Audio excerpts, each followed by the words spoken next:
Bismillahirrahmanirrahim. Assalamu alaikum wa rahmatullahi wa barakatuh. This is Sana Tabib, your biology instructor. I hope that all of you are safe and sound. As you know that we had started a chapter number 18 and we have already studied about its basic introduction and the sources of the medicinal drugs.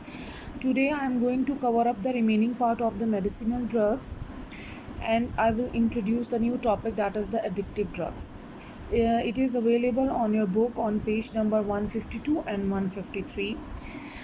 By going through this tutorial, you people will be able to learn about the principal usage of important medicinal drugs, misuse of medicines, addictive drugs. और आपकी book में उन्होंने यहाँ पे 4 addictive drugs बताई हैं, that are the sedatives, narcotics, hallucinogens and marijuana. So let's start our topic.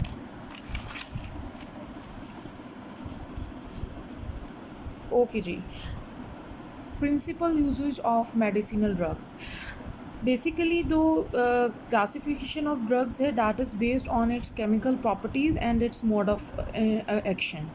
So in your book they have described about the 5 classification of the drugs. First one is the analgesics, second one is the antibiotics, third one is the sedatives, fourth one is the vaccines. और इसके अलावा 2 जो हैं उन्होंने आपको blue box के अंदर बताई हैं, that is the disinfectants and the antiseptics. ये वाला टॉपिक जो है this is very important for the short question. ठीक है, शॉर्ट क्वेश्चन इसमें से आ जाते हैं like what are analgesics, what are antibiotics. So you people have to know about its definition and you people have to learn about its examples also.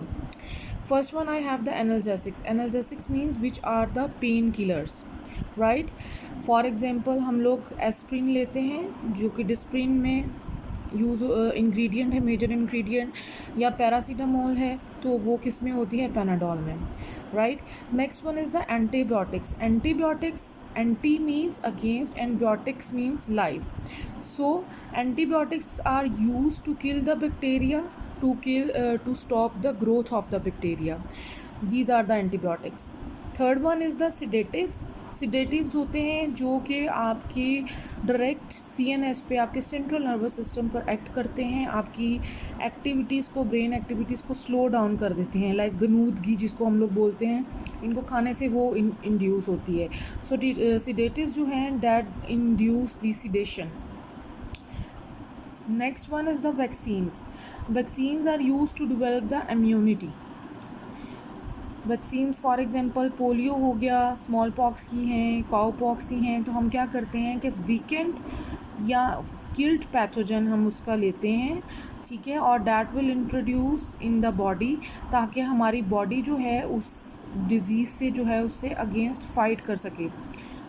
Next है antiseptics. Antiseptics are use to reduce the infection, जैसा कि पायोडीन वगैरह है, ठीक है, tincture हैं, silver nitrate. These are all the antiseptics. और इसकी one of the best example आपके घर में एंटीसेप्टिक मौजूद होती है, डैट इज़ द ट्यूमेरिक, हल्दी. कोई आपको कट लग जाए, कोई इंजरी हो जाए, आपने ब्लड को रोकना हो तो आप फ़ौरन से अगर उसके ऊपर ट्यूमेरिक यूज़ करते हैं तो आपका जो है वहाँ पे इन्फेक्शन नहीं होती है. And next last one is the disinfectants. Disinfectants which kill micro organisms. आजकल हमारे बहुत ज़्यादा डिसइंफेक्टेंट्स जो हैं वो डिटोल है, फिनाइल है. These are all the disinfectants जो कि माइक्रो ऑर्गेनिज़म्स को किल करते हैं. So this is the principal usage of the medicinal drugs. हमने इसमें ये स्टडी की that how the drugs are classified on their chemical properties and their mode of action. And this topic is important for the short questions. Next इन्हीं के नीचे आपकी blue boxes, very important information है इसमें. First box is about the sir Alexander Fleming and I have told you about him in my very first tutorial that Sir Alexander Fleming is that person who discovered first antibiotic from a fungus Penicillium notatum. और antibiotic उन्होंने कौन सी की थी, penicillin. Next blue box is about the Joseph Lister, who was an English surgeon and he promoted the sterile surgery. He used the carbolic acid to sterilize all the surgical equipments. This is very important information. Okay, now come towards the next topic, that is things to remember, कि आपने medicine को कैसे use करना है। अगर आप उसका miss use करेंगे उसकी क्या नुकसानात हो सकते हैं। ठीक है, always check the instructions on the doctor's prescription slip and take dose according to the prescription letter. जो भी आपको डॉक्टर प्रिस्क्रिप्शन लेटर देता है, आपने उसके ऊपर अपनी जितनी भी डोज उसने आपको सुबह दोपहर शाम की जितनी भी आपको बोली है, लाइक 1 टैबलेट आपने सुबह लेनी है, दोपहर में आपने 2 टैबलेट्स लेनी है, या रात में आपने 3 लेनी है, आपने उसके अकॉर्डिंग ही डोज़ लेनी है। खुद से जो है उसकी डोज़ ऊपर नीचे नहीं करनी है। Second and most important thing is that always use the medicines, but first of all you people have to check the expiry date on the pack. और ये आपकी पैक के बैक साइड पे जो है वो प्रिंटेड होती है EXP के नाम से। Next thing is that never take the medicine prescribe for someone. ऐसा नहीं होता कि हर इंसान की बॉडी का फंक्शन सेम हो। आप ऐसा नहीं कर सकते कि आपके अगर कोई प्रॉब्लम है, आपका गला ख़राब है, आपको कोई भी प्रॉब्लम है, और आपके घर में से किसी और के अम्मी अब्बू या बहन भाइयों में से किसी को भी डॉक्टर ने कुछ और मेडिसिन प्रिस्क्राइब की और आपने उसको यूज़ कर लिया, तो उसको आपको रिएक्शन भी हो सकता है। So never take the medicine prescribe for someone.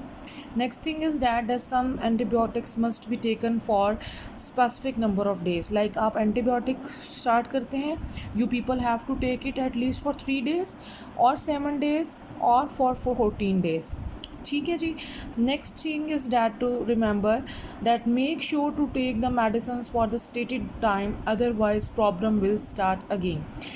This means कि आपको जितने टाइम के लिए, जितने डेज़ के लिए मेडिसिन यूज़ करने को बोला गया है, आपने उतने ही टाइम तक अपनी मेडिसिन यूज़ करनी है। ऐसा नहीं करना कि 2 डेज़ आपने यूज़ की, डॉक्टर ने आपको 7 डेज़ का प्रिस्क्राइब किया है और आप 2 डेज़ के बाद आप उसको छोड़ दोगे, तो आपका अंदर बॉडी आपकी सही कवर अप नहीं होती हैं। अगर आप एंटीबायोटिक ले रहे हो तो बैक्टीरियल सही तरह से आपके डिस्ट्रॉय नहीं होते हैं।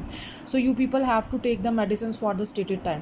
Next thing is that some medicine are not suitable for the children, their dosages is totally different. जो बच्चों की दवाई होती है उनकी डोजेज फॉर्म जो है वो बिल्कुल डिफरेंट होगी बड़ों से। Don't take the medicine in dark, अंधेरे में दवाई ना खाएं तो बेहतर है। Whenever you are out of your home, so carry your medicine with you. अगर आप लोग हार्ट पेशेंट हैं, डायबिटिक हैं, अगर आप BP बहुत ज़्यादा हाइपरटेंसिव हैं, ब्लड प्रेशर बहुत ज़्यादा शूट कर जाता है, तो एवरी टाइम ऐसे लोगों की पॉकेट में जो है उनकी मेडिसिन साथ में होनी चाहिए। Next thing is that very important, her medicine के लेबल पे लिखा होता है keep the medicine out of the reach of the children, कि दवाइयाँ जो हैं बच्चों की पहुंच से दूर रखें। बच्चे उसको खोल के खा सकते हैं, यूज़ कर सकते हैं और कोई भी नुकसान हो सकता है। Last but not the least that don't use the tempered medicine.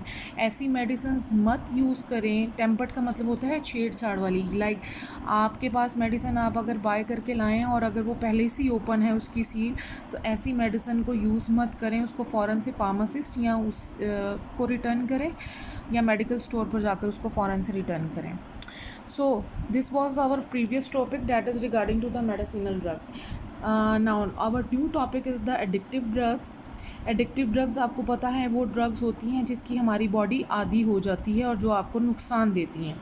So first one, we have here 4 addictive drugs in your book: sedatives, narcotics, hallucinogens and the marijuana, hashish जिसको बोलते हैं।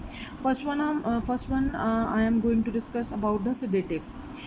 Sedatives are basically those which interact with your central nervous system. वो आपके central nervous system पे जाकर act करेगी and it will depress all the brain activities. आपकी brain activities को slow down कर देती है. It will also induce the dizziness यानी कि आपको चक्कर आते हैं, lethargy सुस्ती सी हो जाती है, laziness होती है, depression आप ज़हनी दबाव का शिकार हो जाते हो और आपका जो brain function है वो बहुत slow हो जाता है.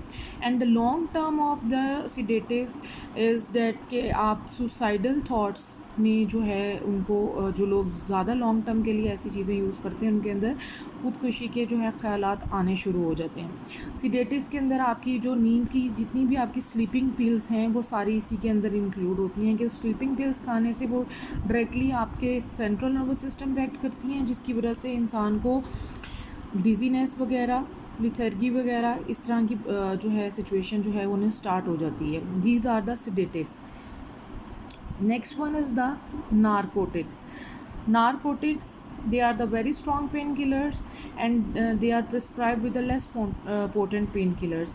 आपको physician जो है इतनी ये स्ट्रॉन्ग पेन किलर्स होती हैं कि आपको लेस हाई पोटेंसी वाली जो आपकी मेडिसिन्स हैं उनके साथ फिजिशियन इसको प्रिस्क्राइब करते हैं. लाइक आपको पैनाडोल के साथ कर सकते हैं, एस्प्रिन के साथ कर सकते हैं, उसके साथ इसको प्रिस्क्राइब करेंगे. Second thing is that they are use for the cancer patients and after the operation, यानी कि पोस्ट सर्जरी के बाद हम लोग इसको यूज़ करते हैं, या कैंसर पेशेंट्स की पेन को रिलीव करने के लिए हम लोग इसको यूज़ करते हैं नारकोटिक्स को.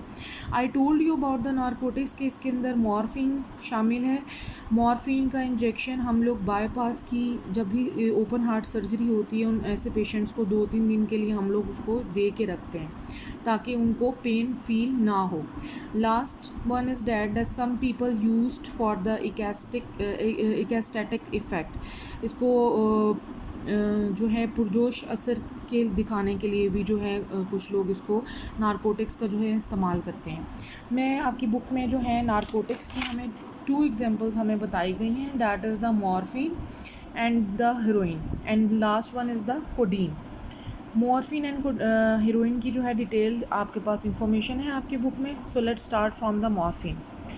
Morphine that will act directly on your CNS to relieve the pain, specially after bypass open heart surgery के बाद हम लोग मॉर्फिन यूज़ करते हैं. And these are very high potential for addiction. Second example they have given us about the heroin. Heroin जो है वो synthetic drug है which is derived from the morphine. And morphine हमें किससे मिलती है? ओपियम प्लांट से मिलती है. Heroin acts on the central nervous system and it cause the drowsiness. इसकी वजह से जो है ना गनूदगी सी रहती है. ठीक है. अब स्पेशल इंफॉर्मेशन हेरोइन के बारे में आपकी बुक पे पेज 153 पे ब्लू बॉक्स में दी गई है. That heroin is a very strong analgesic, बहुत स्ट्रॉन्ग पेन किलर है. And it is known as a diamorphine. Diamorphine के नाम से ये जानी जा रही है. And it is used for the acute pain, myocardial infection and the post surgical pain. Myocardial infection mean यानी कि हार्ट अटैक के बाद ये यूज़ करवाते हैं इसका इंजेक्शन, या आफ्टर पोस्ट सर्जिकल पेन जो आपका ऑपरेशन के बाद किसी भी बॉडी का ऑपरेशन आप में हुआ है, गाल ब्लैडर है, ओपन हार्ट सर्जरी है, या ब्रेन ट्यूमर्स का है, तो उसके बाद जो है पेन रिलीफ करने के लिए इसका इंजेक्शन में यूज़ करवाते हैं. That is the heroin. Okay. Third one we have here the hallucinogens. This is the third one addictive drug. Hallucinogens that cause the change in the perception. Perception आपके ख्यालात, thought, your emotions and your consciousness. ठीक है जी. And this hallucinogens derived from the mescaline and the psilocin. Mescaline जो है वो cactus plant से मिलता है और सिलोसिन जो है that will comes from the mushroom. All right. Now हेलोसिनोजेंस जो हैं उनका क्या अफेक्ट्स होता है, क्या कैसे वर्कआउट करते हैं? Basically they affects on our sympathetic nervous system. They affects on the sympathetic nervous system. They constrict the arteries, they will rise the blood pressure and they will dilate the pupil of your eye. Example of hallucinogens are the marijuana, that is the hashish. It is smoked. It is obtained from the marijuana plant, that is the cannabis sativa and C indica. हमें जो ये hashish है वो हमें flower, stem और leaves जो हैं cannabis sativa and C indica के इन चीज़ों से हमें मिलता है. और स्मॉल डोज जो है वो अगर आप इसकी लेते हैं तो उससे क्या होगा मैरिजुआना से कि you will feel of well being for 2 to 3 hours. Next, specially main के अंदर क्या होता है, उनकी जो प्रोडक्शन ऑफ स्पर्म है इन मेन वो डिक्रीज़ हो जाता है. Third one is the heart rate increase हो जाता है अगर हम लोग मैरिजुआना का ज़्यादा जो लोग हशीश का इस्तेमाल करते हैं. And last one it's effect is that it weakens the short term memory. आपकी इस बुक पे पेज 153 पे ब्लू बॉक्स में एक डेफिनेशन है बहुत important, that is the hallucinations, जिनको हम बोलते हैं वहम. ऐसी perceptions that have no basis in the reality. और एक और ब्लू बॉक्स है, that is very important for the MCQ point of view, that marijuana is most commonly used drug in the world, जो कि बेवरेजेस में और ये nicotine caffeine वगैरह इन चीज़ों के अंदर जो है हम लोग यूज़ करते हैं. So it is your today's topic, and if you have any problem in this topic then you can contact me on my official email ID sana.tabib.mgs.edu.pk. अस्सलामुअलैकुम वरहमतुल्लाह.